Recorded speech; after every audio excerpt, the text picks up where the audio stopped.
Assalamualaikum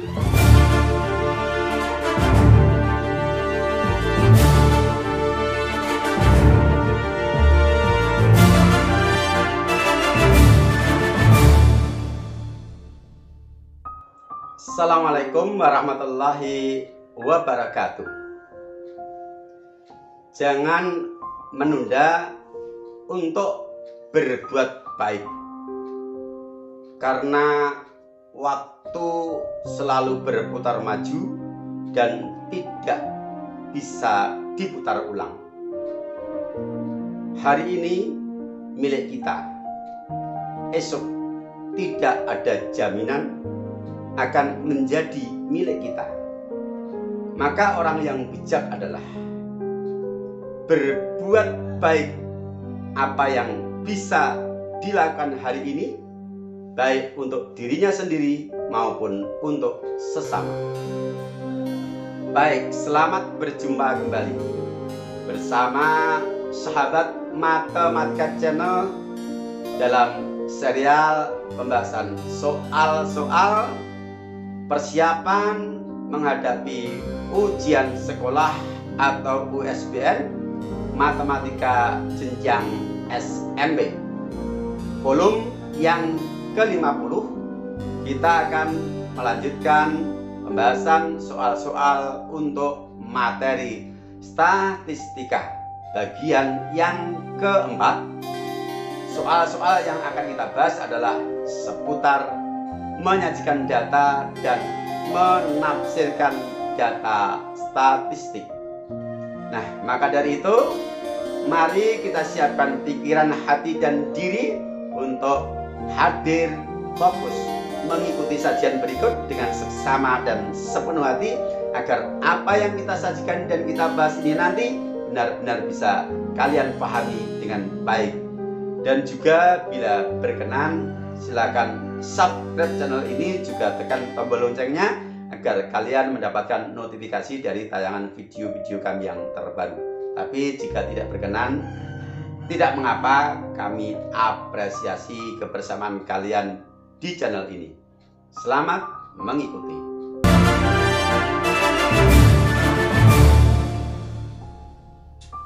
Bismillahirrahmanirrahim.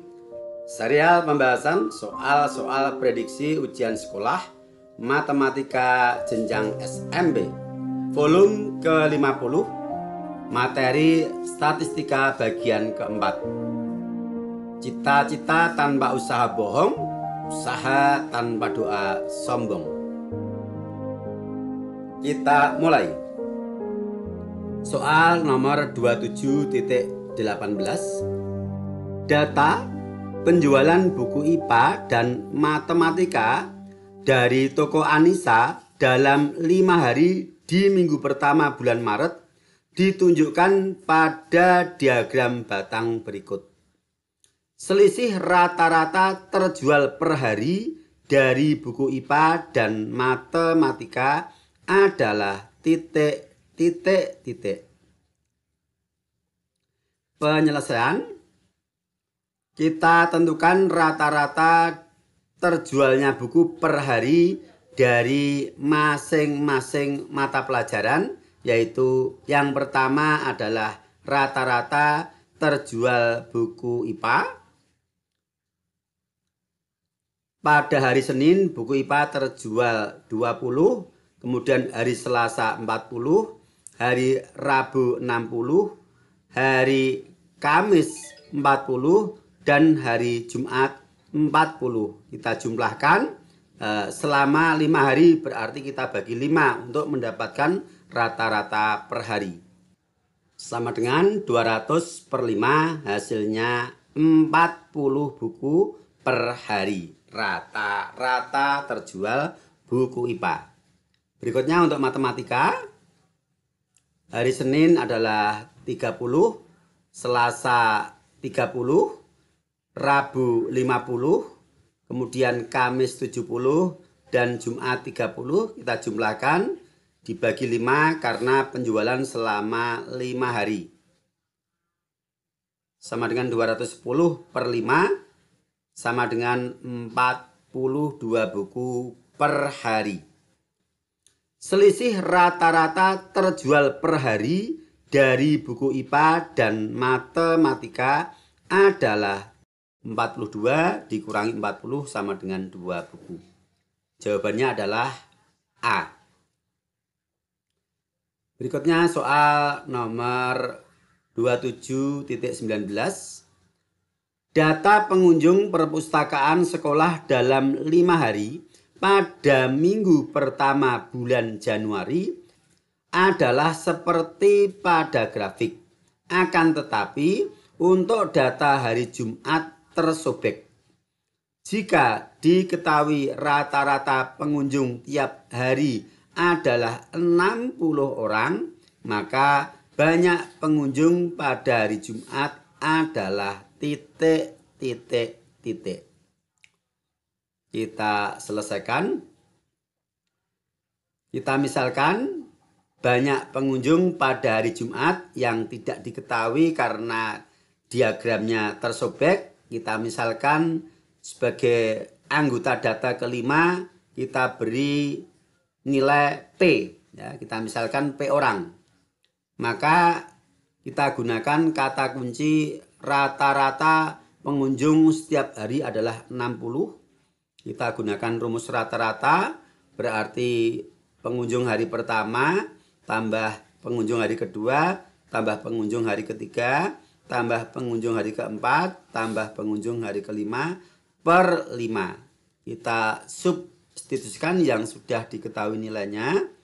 60 sama dengan untuk hari Senin 40 pengunjung ditambah hari Selasa 70 tambah hari Rabu 80 tambah hari Kamis 60 dan hari Jumat kita misalkan P karena tidak diketahui dengan pasti disebabkan diagram batangnya tersobek. Selama 5 hari berarti per 5. Berikutnya untuk 60 kita nyatakan sebagai 60 per 1 dan ruas kanan kita sederhanakan.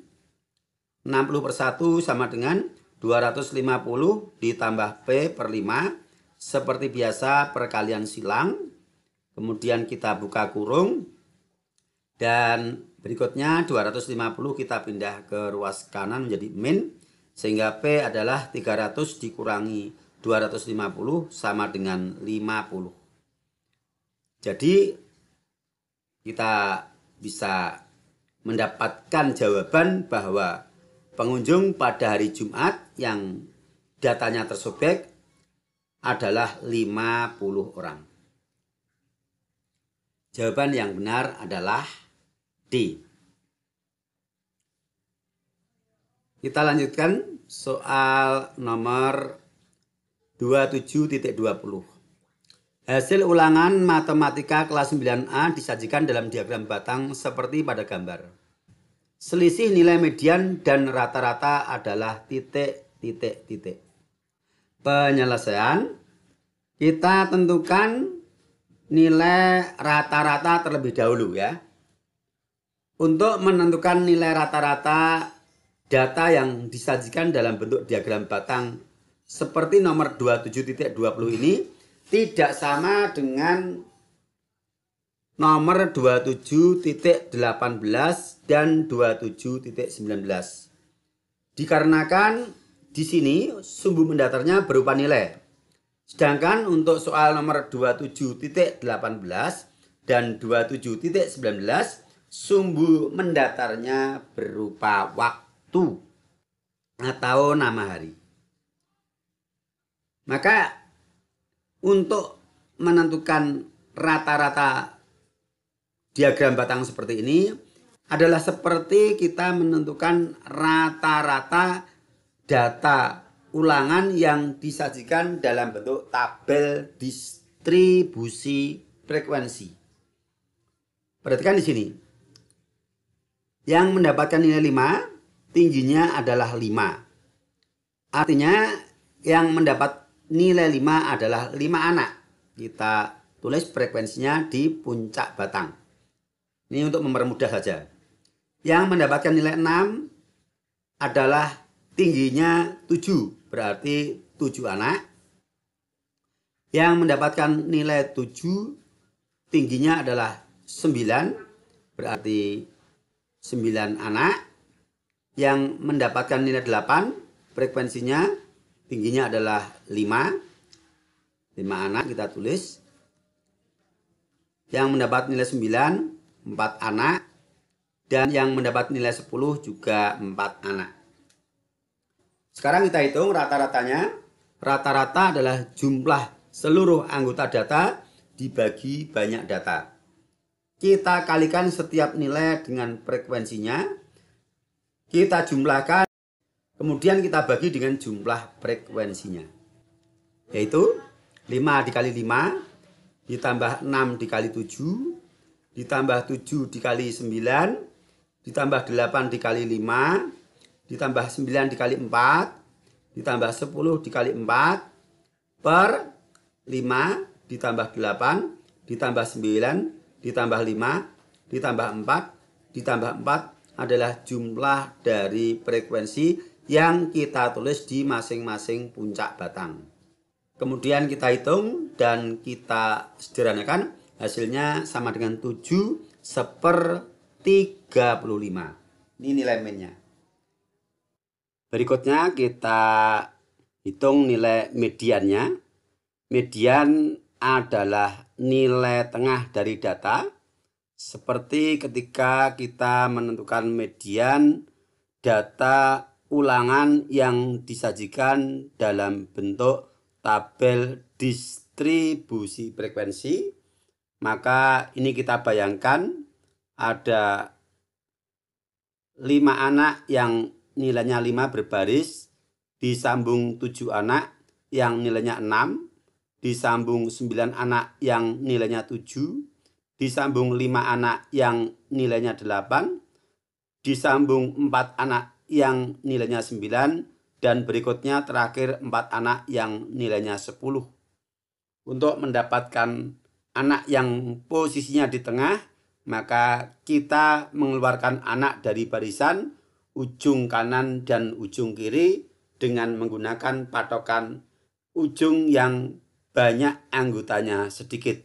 Maka perhatikan dengan seksama untuk bilangan-bilangan yang menunjukkan frekuensi yang kita tulis pada puncak dari masing-masing diagram batang. Ujung kanan ada 4 anak dan ujung kiri ada 5 anak. Maka kita mengeluarkan 4 anak di ujung kanan diikuti 4 anak di ujung kiri. Sehingga untuk ujung kiri dari 5 dikeluarkan 4 masih tersisa 1. Berikutnya di ujung kiri ada 1, di ujung kanan ada 4. Kita keluarkan 1 anak. Di ujung kanan 4 keluar 1, sisa 3. Selanjutnya di ujung kanan ada 3 anak, di ujung kiri ada 7 anak. Kita keluarkan 3 anak pada masing-masing ujung. Sehingga yang 7 anak tersisa 4 anak. Berikutnya di ujung kiri 4 anak, di ujung kanan 5 anak. Keluarkan 4 anak dari barisan. Ujung kanan bersisa 1. Sekarang 1 dan 9. Masing-masing kita keluarkan 1. Untuk 9 dikeluarkan 1, masih sisa 8. Nah, sisa 8 ternyata bertepatan dengan nilai 7. Artinya apa? Kalau kita dapatkan hasil seperti ini, menunjukkan bahwa mediannya adalah nilai 7. Karena sisa dari frekuensinya bertepatan dengan nilai 7. Jadi median adalah 7. Logika berpikirnya sudah kita jelaskan pada waktu kita sajikan dalam bentuk tabel distribusi frekuensi yang diilustrasikan dengan anak yang berbaris yang joget-joget itu. Kalau yang ditanyakan adalah selisih antara rata-rata dan median, ya kita kurangkan. Yang besar dikurangi yang kecil. 7/35 dikurangi 7, hasilnya adalah 1/35. Gimana? Bisa dipahami? Baik. Soal berikutnya. Nomor 27.21. Data banyak pelajar di suatu kelurahan beserta tingkat pendidikannya disajikan dalam diagram berikut. Jika banyak pelajar seluruhnya 10.800 orang, banyak pelajar untuk tingkat pendidikan SMP adalah titik. Penyelesaian, perhatikan di sini setiap juring sudah diketahui sudut pusatnya kecuali untuk juring jenjang SMP belum diketahui. Ingat, satu putaran penuh adalah 360 derajat. Sehingga sudut SMP kita hitung terlebih dahulu, yaitu 360 dikurangi jumlah semua sudut yang sudah diketahui nilainya. Sama dengan 360 dikurangi 290 sama dengan 70 derajat. Sudut pusat untuk siswa SMP adalah 70 derajat. Untuk menentukan banyak pelajar SMP, caranya adalah sudut pusat SMP dibagi sudut pusat yang sudah diketahui jumlahnya. Yang diketahui jumlahnya adalah keseluruhan, berarti per 360 derajat kita kalikan nilai keseluruhan yaitu 10.800. Ingat, sudut yang ditanya dibagi sudut yang diketahui nilainya dikalikan nilainya. Hasilnya ketemu 4.200 orang untuk siswa SMP. Berarti jawaban yang benar adalah option D. Kita lanjutkan soal nomor 27.22. Perhatikan gambar. Ini adalah diagram lingkaran dalam pemilihan ketua OSIS. Jika Hidayat mendapat 35 suara, banyak siswa seluruhnya yang memberi suara dalam pemilihan ketua OSIS adalah titik. Perhatikan di sini, di mana Hidayat? Hidayat 14%. Di sini dinyatakan dalam persen, bukan dalam derajat. Sehingga kita tidak menggunakan acuan 360 derajat untuk keseluruhan, tetapi 100% untuk keseluruhan. Yang ditanyakan adalah pemilih keseluruhan, berarti 100% dalam perbandingannya. Yang diketahui adalah Hidayat yang 14%. Yang ditanya keseluruhan bagiannya 100% per yang diketahui 14% kalikan 35 sama dengan 250. Jadi banyak siswa yang memberikan suara dalam pemilihan ketua OSIS adalah 250 orang. Jawabannya B ya. Oke, kita lanjutkan. Nomor 27.23. Diagram di samping adalah data dari siswa yang gemar 4 cabang olahraga. Ada sepak bola, bulu tangkis, basket, voli.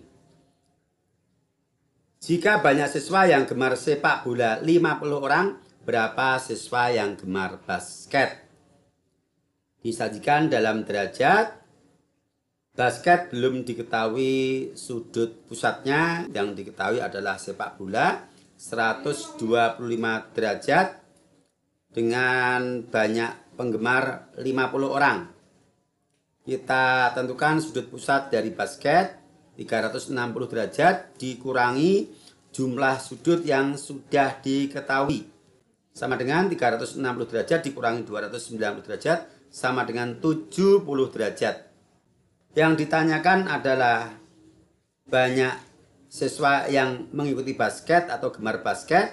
Sedangkan yang diketahui adalah sepak bola. Sehingga perbandingannya adalah basket per sepak bola, yaitu 70/125. Kita kalikan dengan nilai yang diketahui yaitu 50. Hasilnya adalah 28. Artinya banyak siswa yang gemar olahraga basket adalah 28 orang. Bisa dipahami ya? Jadi konsep perkalian perbandingan seperti ini itu akan sering kita gunakan untuk memecahkan permasalahan-permasalahan matematik. Baik, kita lanjutkan. Soal nomor 27.20. Ini pernah keluar di ujian nasional sekitar tahun 2011-2012. Parto minum 80 mg obat untuk mengendalikan tekanan darahnya. Grafik di samping ya, bukan di atas, memperlihatkan banyak obat pada saat itu beserta banyaknya obat dalam darah Parto setelah 1, 2, 3, dan 4 hari. Berapa banyak obat yang masih tetap aktif pada akhir hari kedua? Penyelesaian. Perhatikan gambar dengan seksama. Selang waktu 0 sampai 1 ini adalah 1 hari pertama. Karena minum obat itu mulai dari 0 hari ini, yang kandungannya adalah 80 mg dosis. Kemudian bergerak harinya sampai 1 hari, sampai di angka 1 ini ujung hari pertama, obatnya dalam reaksi di tubuh menurun menjadi 40 lebih sedikit ini. Kemudian untuk hari kedua berarti mulai dari akhir hari pertama, yaitu angka 1 ini sebagai awal hari kedua sampai dengan angka 2. Obatnya dari sini menurun sampai di sini. Nah, sekarang perhatikan pada grafik akhir hari kedua berarti yang ditunjukkan oleh anak panah, dia pada selang antara 10 mg dosis dengan 20 mg dosis, dan titik ini lebih dekat ke 10 dibandingkan ke 20. Berdasarkan option yang ada dari A, B, C, dan D, maka bilangan antara 10 dan 20 yang terdekat dengan 10 adalah 12. Artinya apa? Bahwa sisa obat pada akhir hari kedua yang masih bereaksi di tubuh Parto adalah 12 mg. Jawaban yang benar adalah option B. Kita lanjutkan soal terakhir, nomor 27.25. Diagram berikut menunjukkan data penjualan di suatu perusahaan motor. Pertanyaannya, pada tahun berapakah terjadi kenaikan penjualan motor sebesar 20%? Berarti kita harus cek setiap kenaikan, ya, setiap grafik yang naik kita cek berapa persen kenaikannya dibandingkan dengan tahun sebelumnya. Persentase kenaikan penjualan, perhatikan grafik yang pertama dari tahun 2006 ke 2007 terjadi kenaikan. Berapa kenaikannya? Kenaikannya adalah dari 10.000 unit menjadi 12.000 unit. Sehingga untuk tahun 2007 dibanding tahun sebelumnya terjadi kenaikan 12 dikurangi 10, yaitu 2.000 unit per tahun sebelumnya 10.000 unit. Ribunya tidak perlu kita tulis ya. Karena sama-sama ribu, kita kalikan 100%. 2/10 dikalikan 100% hasilnya 20%. Sudah terjawab nih. Sekalian kita hitung yang lain ya, untuk tambahan pengetahuan. Untuk tahun 2007 ke 2008 terjadi penurunan. Berarti tidak perlu kita hitung kenaikannya. Dari 2008 ke 2009 terjadi kenaikan dari 8.000 unit menjadi 12.000 unit. Maka kita hitung 12 dikurangi 8 per tahun sebelumnya sebagai standar patokan, yaitu 8 dalam arti ribuan ya, kalikan 100%. 4/8 kali 100% sama dengan 50%.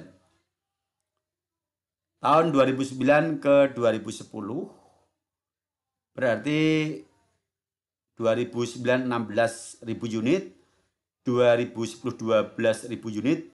Kita kurangkan 16 dikurangi 12 per 12 karena yang menjadi patokan adalah tahun sebelumnya, yaitu tahun 2009. Ketika kita menghitung 2010, patokan sebagai pembagi itu adalah tahun sebelumnya, yaitu 2009. Kalau kita menghitung 2009, patokannya 2008 dan seterusnya. 4/12 dikali 100% sama dengan 33,3% pembulatan. Yang terakhir yaitu dari tahun 2010 ke 2011 terjadi kenaikan dari 16.000 unit menjadi 18.000 unit. Maka kita tulis 18 dikurangi 16/16 dikali 100% sama dengan 2/16 dikali 100% sama dengan 12,5%.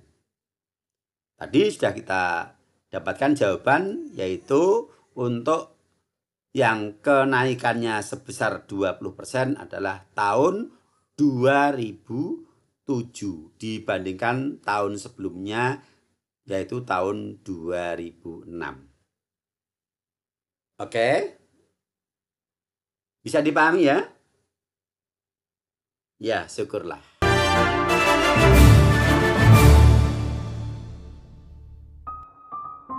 Baik, demikian tadi yang bisa kita sajikan dan kita bahas pada edisi kali ini. Dan berakhirnya pembahasan tadi, maka berakhir pula pembahasan soal-soal untuk materi statistika.